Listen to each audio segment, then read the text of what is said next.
Ceci est un livre audio autogénéré par Google. Avant-propos. Cet ouvrage est un recueil d'articles visant à dresser un panorama sur le dernier-né des départements français, l'île de Mayotte.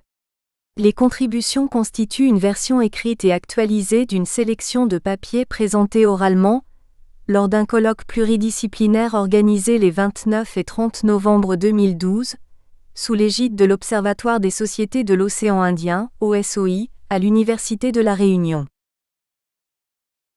Préface. Il y a deux manières de se perdre, par ségrégation murée dans le particulier ou par dilution dans l'apostrophe universelle. Aimé Césaire, lettre à Maurice Thorez, octobre 1956. De par son histoire, Mayotte se distingue des autres territoires de l'apostrophe outre-mer français, notamment des 4 vieilles colonies de la France: Martinique, Guadeloupe, Guyane, La Réunion, colonies de plantation qui ont connu l'esclavage et un processus de créolisation, mais aussi de Saint-Pierre-et-Miquelon ou encore des collectivités du Pacifique aux histoires singulières. Alors que, dans le sillage des mouvements de libération nationale des années 1950 à 60, les autres îles des Comores ont opté pour l'indépendance, et que la demande de la plupart des départements et collectivités de l'apostrophe outre-mer français est allée au cours des dernières décennies, dans le sens d'une plus grande autonomie institutionnelle pour une meilleure prise en compte de leurs spécificités, Mayotte semble être allée à contresens de l'histoire. Pourtant, lorsque l'on se penche sur l'histoire longue de Mayotte, on se rend compte que dès 1841, les liens avec la France laissent entrevoir une trajectoire singulière du territoire par rapport aux autres îles comoriennes. En effet, Mayotte devient colonie française le 25 avril 1841, à la différence la Grande Comore, Anjouan et Mohéli, placée sous protectorat français à la fin du XIXe siècle, puis annexée peu avant la guerre de 1914. La question géopolitique, liée à l'appartenance à l'ensemble comorien, fait encore débat aujourd'hui, engendrant des dissensions entre la nation comorienne, l'ONU, les instances nationales françaises et les instances locales mahoraises. Les Outre-mer, absents de la plupart des rapports et des ouvrages collectifs sur la France, sont le plus souvent des points aveugles dans la pensée française. La carte mentale de la France reste hexagonale, y compris dans le monde académique, et le dernier-né des départements français, le 101e depuis 2011, est sans doute le plus méconnu. Les recherches, les outils d'analyse, en premier lieu les statistiques, font encore défaut malgré les efforts réalisés par l'INSEE pour combler ce déficit. Plus qu'ailleurs, se révèle impérieuse la nécessité d'interroger des grilles de lecture, qui se sont déjà révélées pernicieuses pour les autres territoires ultramarins, le biais jacobin consistant à tout lire à l'aune d'un centre ou d'une moyenne nationale. L'intérêt de cet ouvrage inédit est de croiser les regards et les approches de chercheurs de différentes disciplines, histoire, droit, sciences politiques, économie. Il s'agit du premier du genre sur Mayotte. Il pose les défis auxquels est confronté le territoire en termes de développement économique, social et environnemental. Le défi posé par la démographie, en lien avec l'immigration, est le premier qui vient à l'esprit. Sans en minimiser l'importance, nous ne pouvons faire l'économie d'une réflexion sur les solutions et les pistes de développement à la lumière de ce que nous avons pu observer dans les 4 DOM historiques. Force est de constater que ces territoires ont souvent été pensés en termes de coûts pour la métropole, et plus rarement, comme des territoires présentant des potentialités en termes de développement économique, des territoires situés dans des zones composées de pays émergents à fort potentiel de développement. Des îles de taille similaire et sans ressources naturelles du sous-sol ont pourtant eu, avec les mêmes contraintes, des trajectoires différentes. Comme dans les autres DOM, l'origine de l'augmentation du niveau de vie mahorais est en grande partie exogène, mais la faiblesse relative du secteur marchand y est encore plus marquée. La difficulté consiste à créer les conditions d'un développement endogène, à identifier des niches d'activité à fort potentiel de valeur ajoutée et d'emploi en tirant parti de la position géographique de Mayotte, sur un cercle Europe-Afrique-Asie et ce, alors même que le territoire doit faire face à des contraintes plus fortes. Pression démographique, niveau de qualification faible, absence de culture de rente, tissu d'entreprise réduit. Sur un plan moins économique, et à un moment où la société française place la laïcité au cœur du débat citoyen en lien avec les polémiques suscitées par la place de l'islam et des autres composantes religieuses, la départementalisation de Mayotte et son statut de région européenne posent un autre défi à la République, celui d'être à la hauteur des valeurs qu'elle porte depuis le départ. La promesse d'une société pluriculturelle et pluricultuelle respectueuse des différences. Françoise Rivière. Économiste, responsable adjointe de la division Recherche et Développement. Agence française de développement, Paris. Mayotte, un département français méconnu. François Hermet. Université de la Réunion. Le 1er janvier 2014, Mayotte accède au statut de région ultrapériphérique de l'Union européenne. Peu de temps auparavant, le 31 mars 2011, l'île qui est une terre française depuis 170 ans devient le 101e département français et par là même le 5e département d'outre-mer d'hommes, 65 ans après ses homologues de la Guadeloupe, la Martinique, la Guyane et la Réunion. Malgré ces événements institutionnels majeurs, cet étroit territoire de 374 km² situé dans le canal du Mozambique reste peu connu de bon nombre de Français. Il paraissait donc opportun de mettre en avant certaines caractéristiques de cette économie et d'attirer l'attention sur les problématiques propres à ce territoire. Pour ce faire, l'ouvrage vise à établir, à travers 11 contributions d'universitaires, un diagnostic complet de ce nouveau département.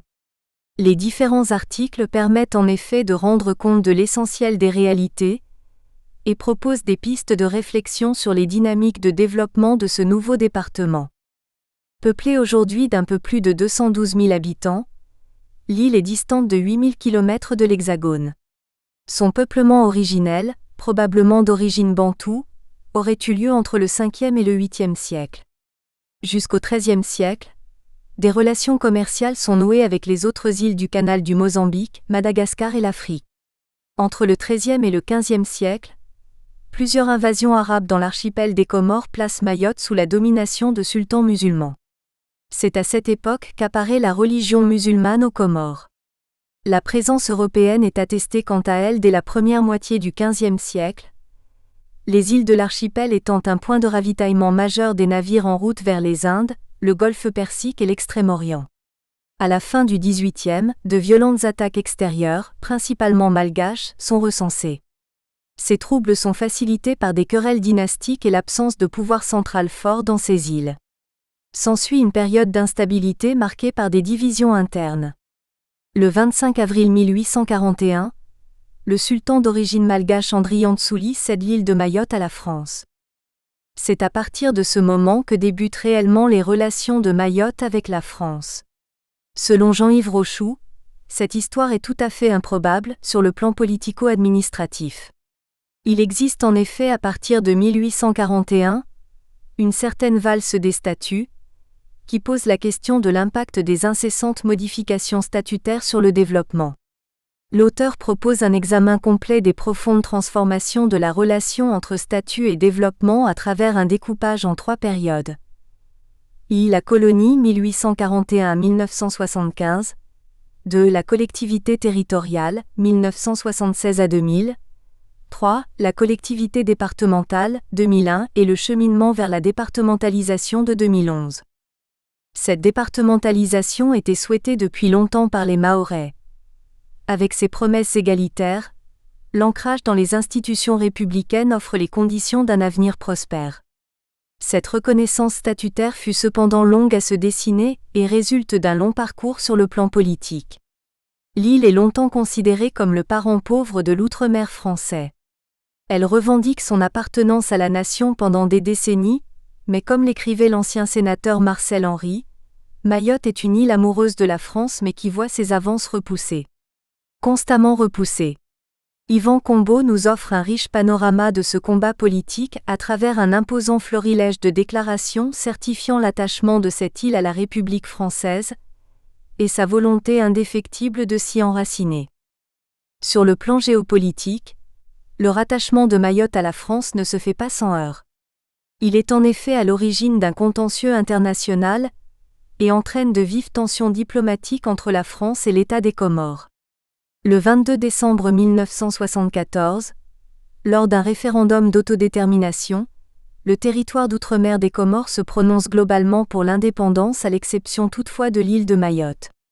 La question se pose alors de savoir s'il convient d'apprécier les résultats à l'échelon du territoire dans son ensemble, auquel cas l'ensemble deviendrait indépendant, ou d'apprécier les résultats île par île, auquel cas seules les îles d'Anjouan, de Grande Comore et de Mohéli deviendraient indépendantes, Mayotte restant au sein de la République. C'est la deuxième solution qui est adoptée par les autorités étatiques françaises.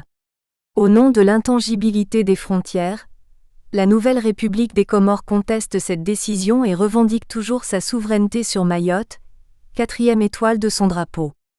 La même île de Mayotte reste ainsi toujours considérée par deux États souverains, comme faisant partie de leur territoire national.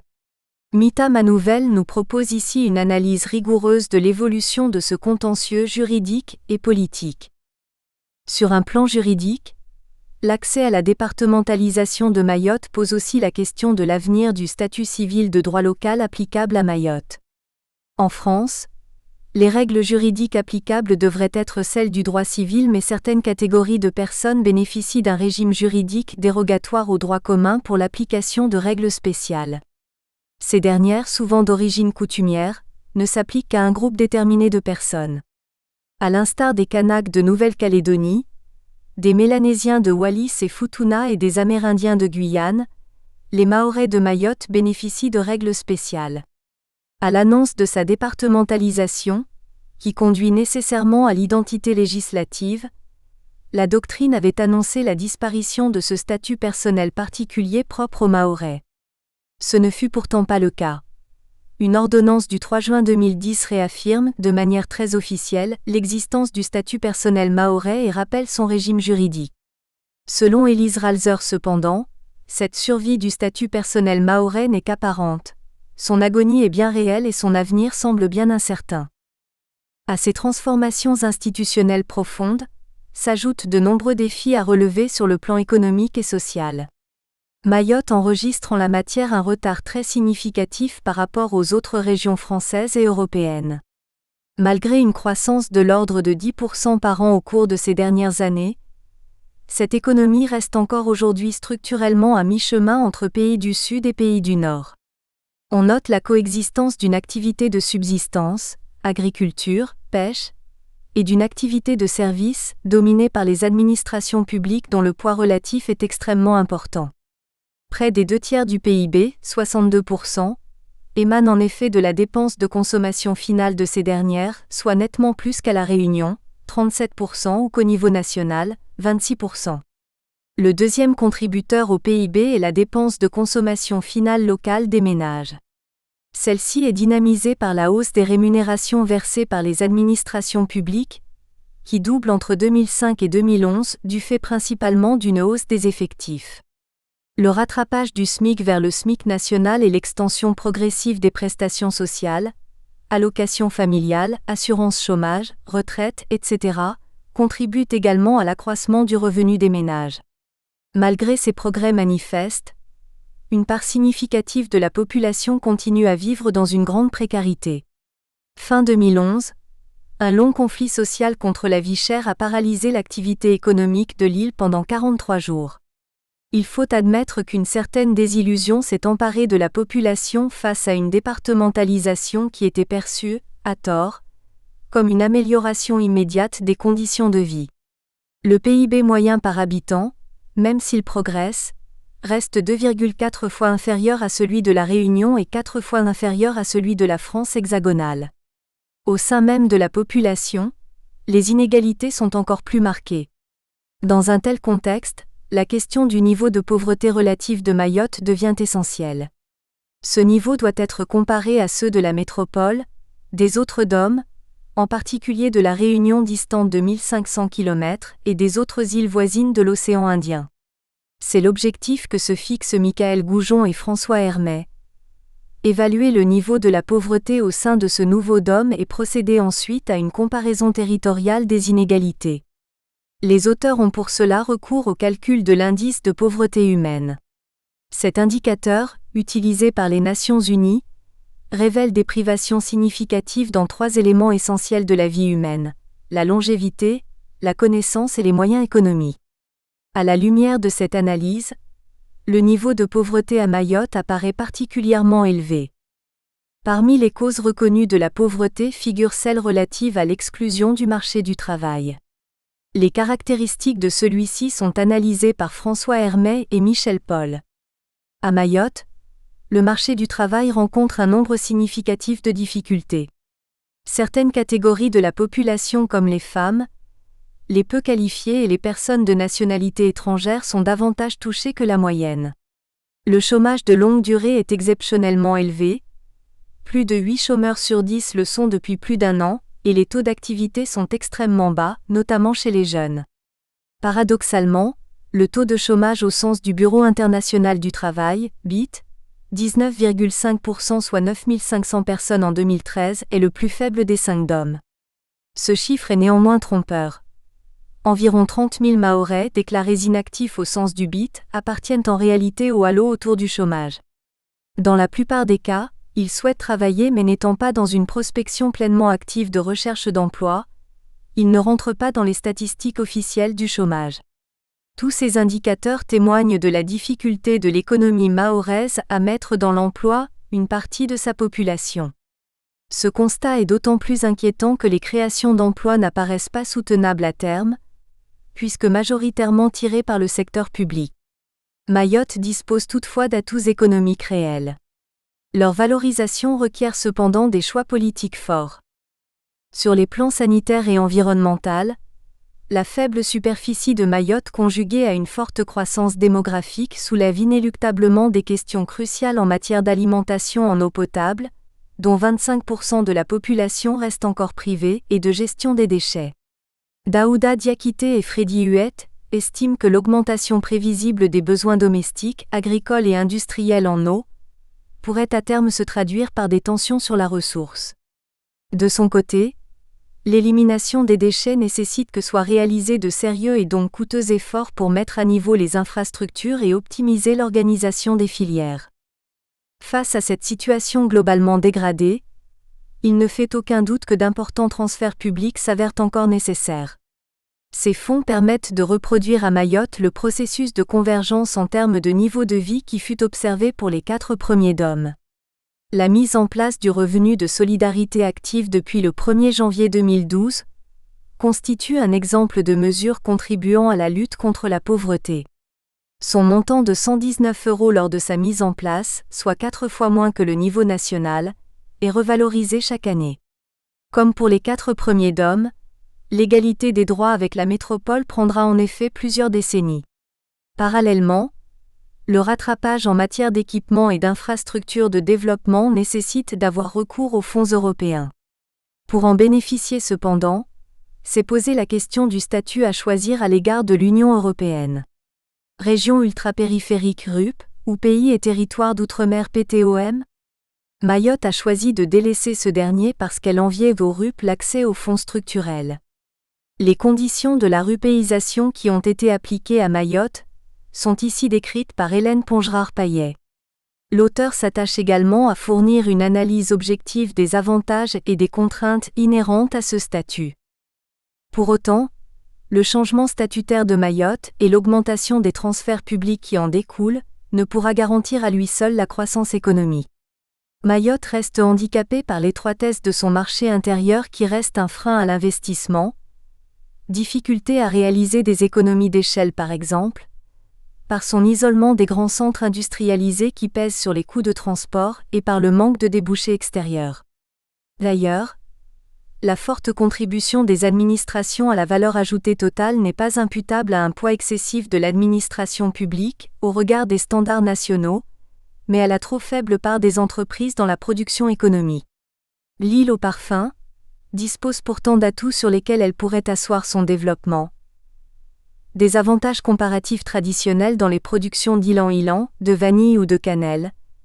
2. Un environnement idéal pour développer le tourisme et le secteur de la pêche. Et 3. Une situation géographique à l'entrée du canal du Mozambique qui devrait en faire un point de passage privilégié pour le commerce maritime entre l'Asie du Sud, l'océan Indien, l'Afrique et l'Europe. Dans ces conditions, les flux commerciaux de Mayotte peuvent représenter un bon révélateur du potentiel économique de l'île. L'analyse de ces flux, proposée ici par Fabien Cando et Serge Ray, renseigne sur les performances en matière de compétitivité et donne des indications sur les capacités de l'île à se développer de manière endogène. En présence de transferts massifs de revenus, ce développement risque néanmoins d'être entaché par un déséquilibre bien connu en économie, celui du syndrome hollandais. Il s'agit du risque d'hypertrophie du secteur abrité de la concurrence internationale au détriment des activités du secteur exportateur, notamment le tourisme. À l'aide de statistiques récentes, Zulfikar Meoumou Issop cherche à déceler des manifestations du syndrome hollandais dans le développement économique des anciens DOM. Pour limiter ce phénomène à Mayotte, l'auteur fait vœu que cette économie puisse tirer des leçons de l'expérience de ses homologues domiens en la matière. Sur le plan démographique, de nombreuses études ont mis l'accent sur les spécificités de ce territoire au regard des indicateurs traditionnels. Mayotte est le département français où le taux de natalité est le plus élevé. La moitié de la population a moins de 18 ans, et le taux de fécondité s'élève encore à 4,1 enfants par femme en 2012. L'effectif de la population a été multiplié par 19 en un siècle et par 9 en 50 ans. 11 000 habitants en 1911, 23 364 en 1958, 212 645 en 2012. En outre, en raison de la difficulté à évaluer l'importance de l'immigration clandestine, le nombre réel d'habitants est probablement supérieur à celui des statistiques officielles de l'INSEE. La population illégale est estimée entre un quart et un tiers de la population totale de l'île. La forte disparité des conditions économiques entre Mayotte et l'Union des Comores explique que chaque année au moins une dizaine de milliers de personnes franchissent dans de frêles embarcations, Kwasa-Kwasa, le bras de mer large de 70 km séparant l'île d'Anjouan de Mayotte. L'île française apparaît attractive. Le PIB moyen par habitant est en effet 10 fois supérieur à celui des Comores, l'un des pays les plus pauvres du monde. Cette forte immigration clandestine entraîne de fortes tensions sociales compte tenu de l'étroitesse du territoire. Selon Rouinsard 2012, les deux mesures actuellement en vigueur ne semblent pas être à même d'inverser le phénomène. D'une part, l'aide au développement accordée par la France aux Comores est insuffisante. D'autre part, la répression de l'immigration clandestine s'apparente quelque peu au mythe de Sisyphe. À peine reconduits à la frontière, beaucoup d'expulsés organisent leur retour à Mayotte. Rouinsard-Rennes, le 101e département, 2012, page 8. À l'opposé, pour faire face aux faibles perspectives économiques sur l'île, de nombreux Mahorais choisissent de quitter le pays pour s'installer, dans la majorité des cas, en métropole ou à La Réunion. Des recherches restent cependant à mener sur les caractéristiques de cette forte émigration des natifs de Mayotte. Le travail de Didier Breton, Carole Beaugendre et François Hermet cherchent à combler ce manque, en étudiant la population des natifs de Mayotte vivant en métropole et à La Réunion. À combien peut-on estimer la proportion de natifs de Mayotte vivant en métropole et à La Réunion? Cette proportion est-elle ou non en augmentation?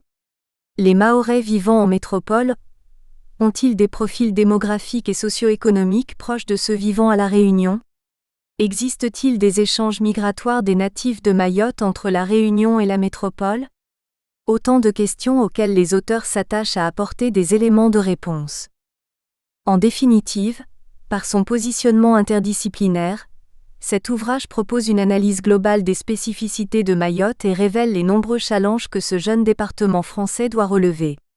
Formulons l'espoir que la mise en œuvre des politiques susceptibles de répondre à ces enjeux ne soit pas entravée par les deux menaces majeures auxquelles est aujourd'hui confrontée l'île Hippocampe, celle de l'immigration illégale, susceptible de mettre à mal la cohésion de la société mahoraise, et celle des difficultés financières récurrentes des collectivités locales. Si les mesures pour y mettre fin s'avèrent inefficaces, ces deux obstacles au développement auront vraisemblablement un effet aggravant sur l'ensemble des difficultés que ce livre met en avant. Une histoire improbable, statut politique et développement économique à Mayotte. Jean-Yves Rochoux. Université de La Réunion. Si toutes les îles sont uniques, Mayotte l'est peut-être un peu plus que les autres. Surtout si l'on ajoute aux fortes particularités humaines, métissage et géographiques, grande barrière de corail, le fait qu'elle présente une histoire tout à fait improbable sur le plan politico-administratif. Il y a en effet à Mayotte, une certaine valse des statuts. Cela pose la question de la relation entre statut et développement. L'examen de cette relation sera conduit au travers d'un découpage en 3 périodes. La colonie, 1841-1975. La collectivité territoriale, 1976 à 2000. La collectivité départementale, 2001, et les débuts de la départementalisation, 2011. Le temps de la colonie, 1841 à 1975. Mayotte vendue à la France. Juste avant la colonisation, il est difficile de savoir si elle est indépendante ou vassale d'Anjouan, l'île-État, mais la puissance publique y appartenait à l'aristocratie arabisée, d'origine anjouanaise avec un chef établi à Tsingoni qui prenait le titre de sultan. Les razzias malgaches de la fin du XVIIIe siècle et les querelles dynastiques de la première moitié du XIXe siècle l'affaiblirent encore. Jusqu'à ce qu'un roi malgache, Adrien Tsouli, chassé de Madagascar par les Mérinas, prenne le contrôle de l'île puis la revende à la France pour une pension annuelle, 25 avril 1841. La valse des rattachements politico-administratifs. Elle devint donc à cette date, colonie française et rapidement médiocre économie sucrière. Elle fut placée sous la dépendance de la Réunion, replacée ensuite dans un ensemble baptisé Nosibé et Dépendance, puis nommée colonie de Mayotte et Dépendance, avec Nosibé et l'île Sainte-Marie. Tout cela en 1843 et 1844. En 1886 à 1887, elle est intégrée à l'archipel des Comores devenu protectorat français.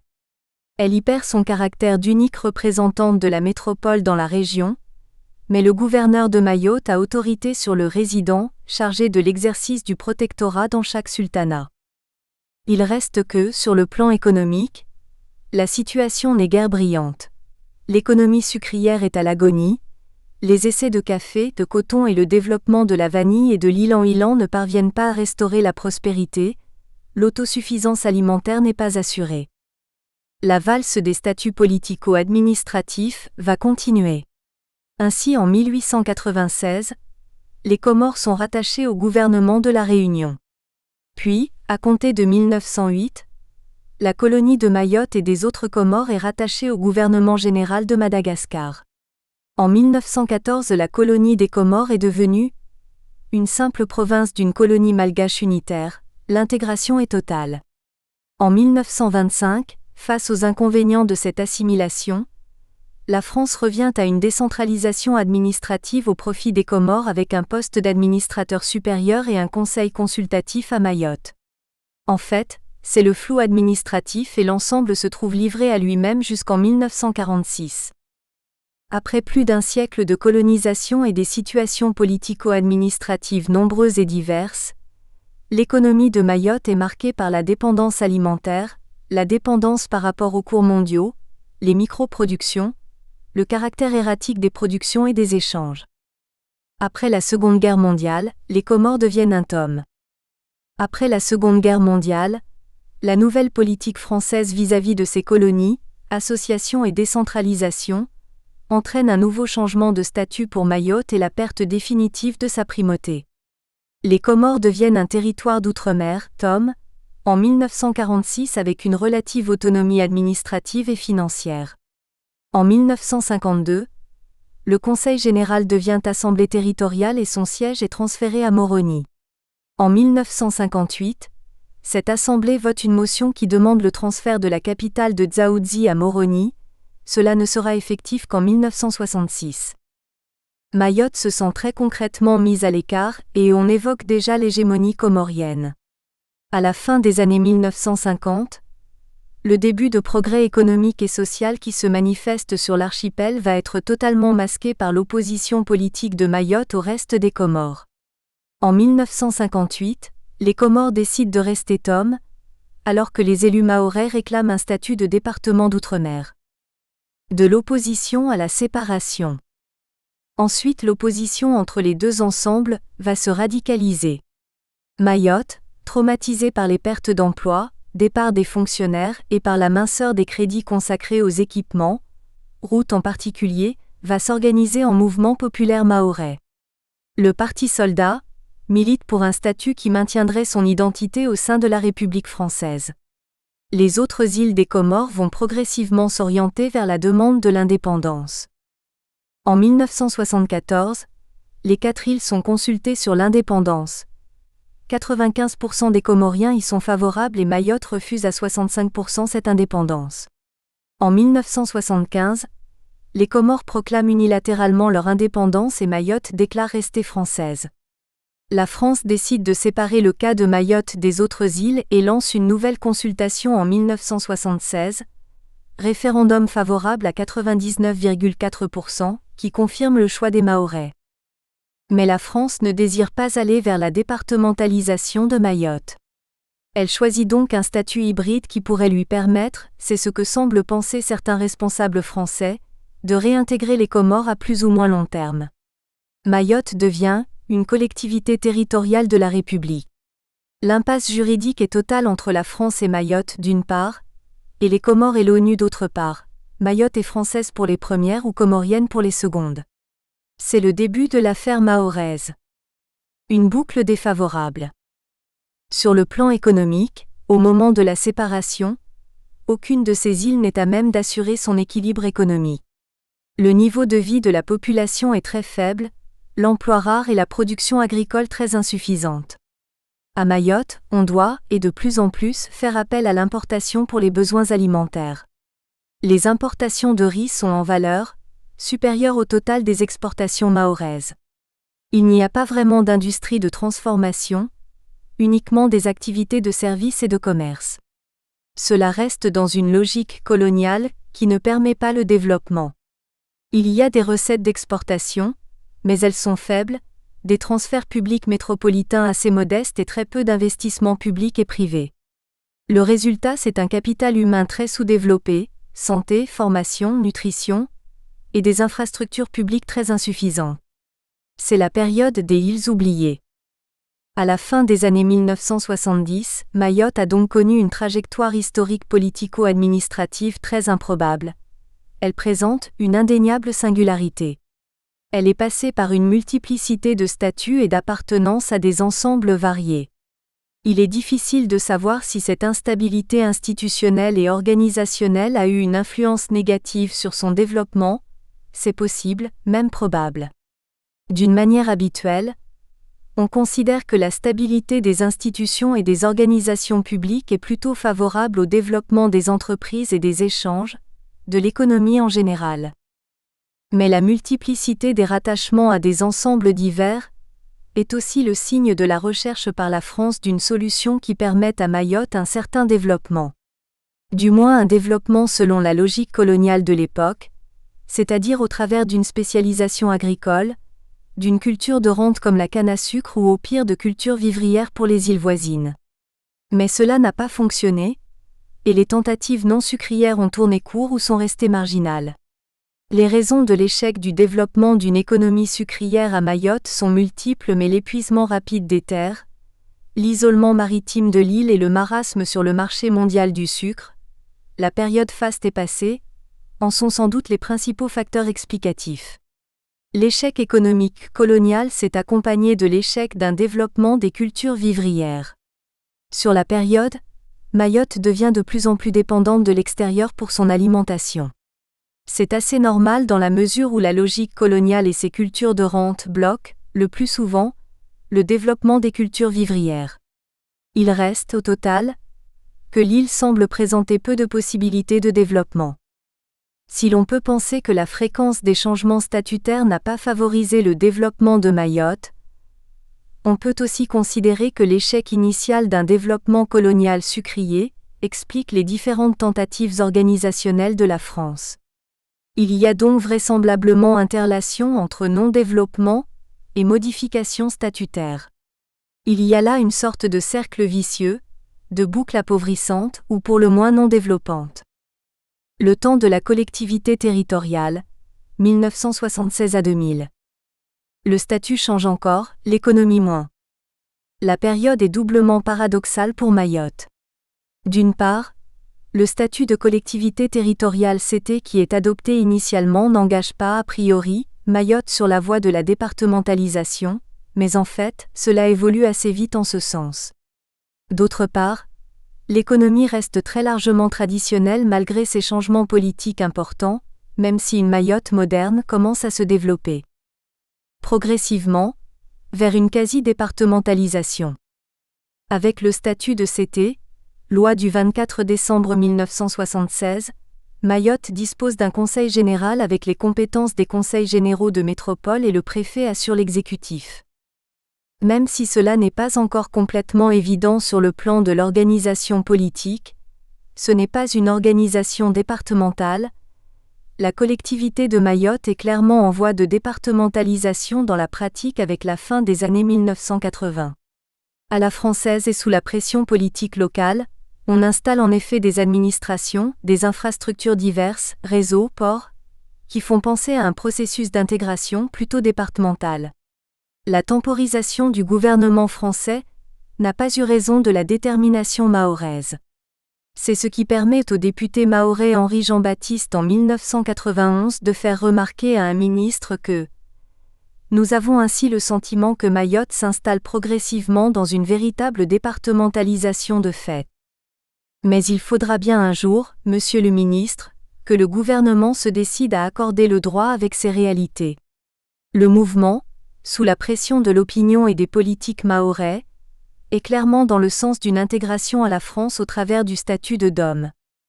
Une économie à double face, dominée par la tradition. Lorsqu'elle devient CT, Mayotte est encore essentiellement une économie à structure traditionnelle, qui la rapproche plus de l'Afrique de 1905 du Dr Schweitzer que de l'économie contemporaine de la plupart des pays africains, même les plus pauvres. Ce jugement sévère porté par les économistes qui travaillent au plan de développement, 1979 à 1985, correspond à des sociétés archaïques dans lesquelles l'homme, avec ses deux mains, est le pivot de toute activité. Il s'efforce de survivre avec une faible maîtrise de la nature, une puissance technique infime et donc de très faibles possibilités excédentaires. En fait, la situation est plus complexe. Avec une économie à double face, l'une traditionnelle, l'autre plus moderne.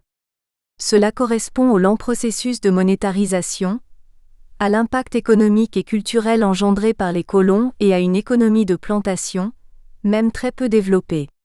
Il reste qu'au début de cette période, la fin des années 1970, Mayotte est encore largement dans la configuration d'une économie traditionnelle, d'une économie de subsistance où l'agriculture, essentielle, l'artisanat, la pêche et l'élevage utilisent toujours des principes ancestraux. L'économie à structure traditionnelle. L'agriculture, le pivot de l'activité. C'est l'activité la plus importante avec 60% des actifs, 88% pour les femmes. Ce sont de petites exploitations, 2 hectares au plus, souvent morcelées, éloignées. Elles sont consacrées à l'autosuffisance en priorité et cultivées par le paysan lui-même, peu de salariat et les membres de son foyer.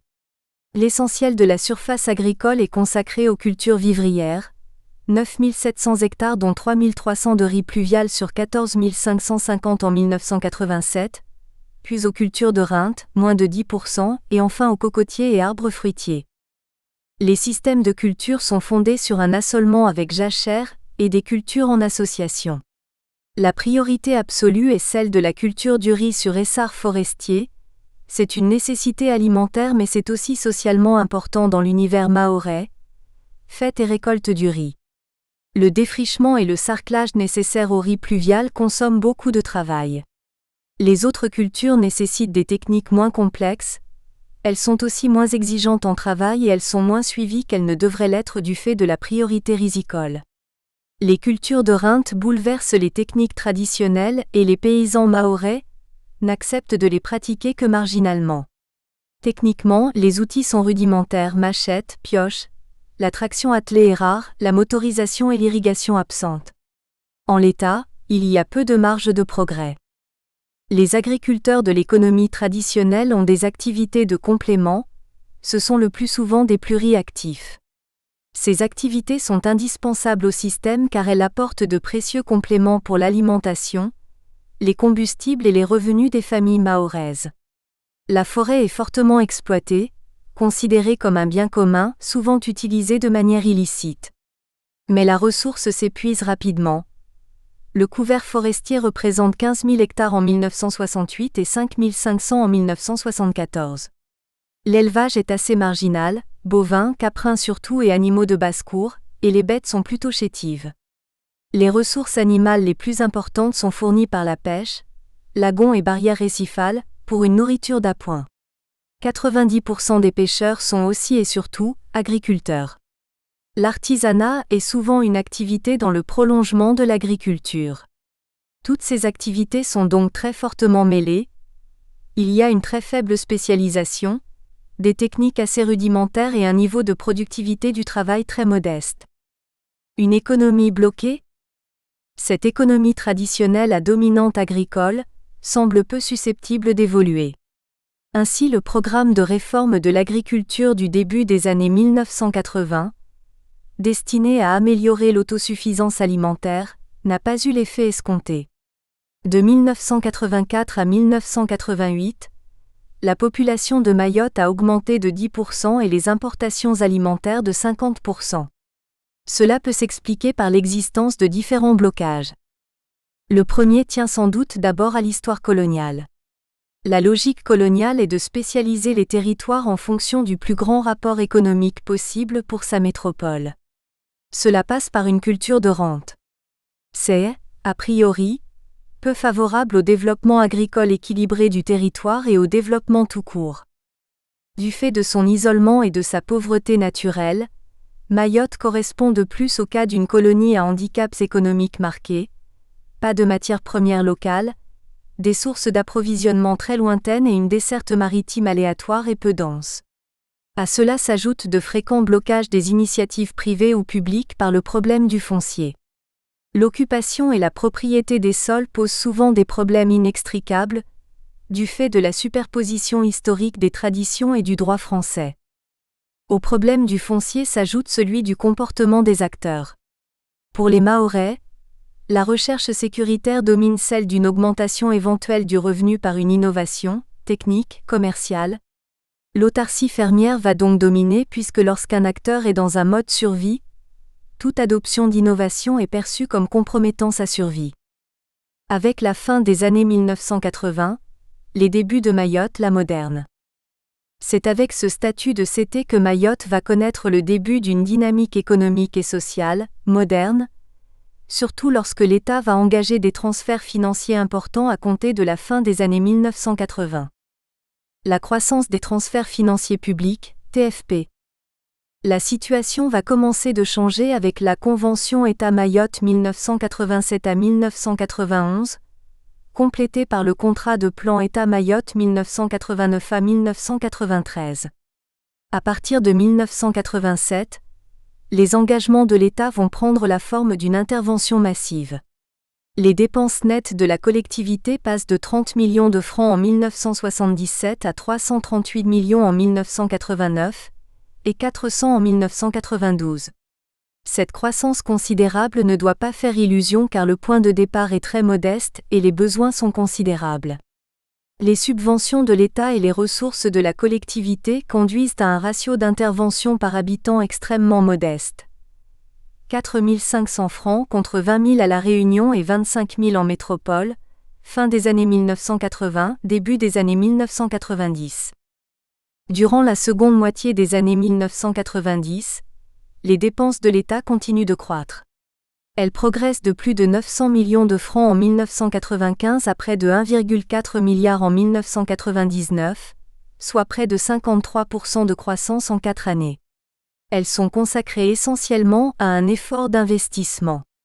C'est la mise en place d'infrastructures, voiries, travaux d'assainissement et d'électrification, et à compter de 1996, le développement des équipements scolaires.